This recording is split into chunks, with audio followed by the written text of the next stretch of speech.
What doesn't work in Spiritism? Today we will address a somewhat controversial topic, but extremely relevant for those seeking a deeper understanding of Spiritism. What, in fact, doesn't work within this doctrine? It is crucial to have a critical and honest look at any area of knowledge, and Spiritism is no exception.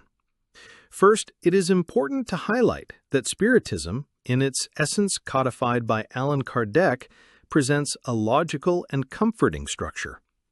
However, the not working often lies not in the doctrine itself, but in how it is interpreted and practiced. One of the points that often fails is the literal and dogmatic interpretation of some works. Kardec invited us to study and reason, but many cling to isolated phrases or inflexible interpretations, losing sight of the whole and the ability to discern. This can lead to unnecessary dogmas, contradicting the very essence of a doctrine that aims to be progressive. Another challenge lies in the excessive dependence on mediumship. Although mediumship is a pillar of Spiritism, making it the sole focus can be problematic. The incessant search for messages from loved ones or predictions of the future, while neglecting inner reform and study, distorts the purpose of mediumship, which is, above all, an instrument of consolation and moral learning.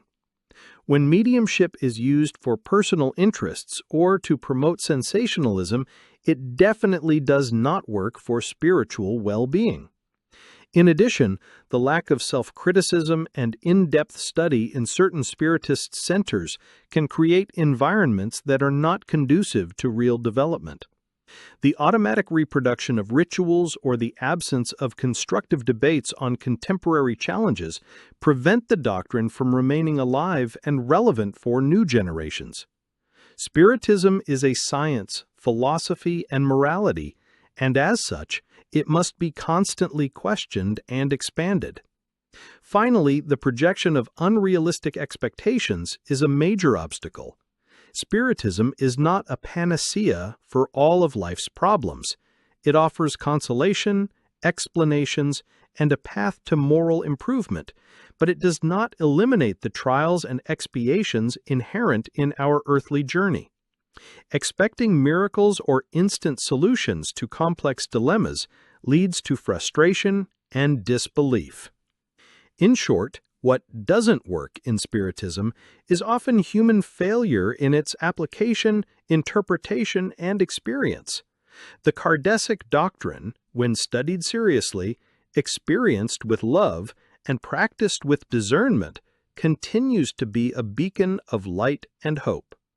Leave your opinion in the comments. What do you notice that doesn't work in Spiritism or in its practice? Let's talk.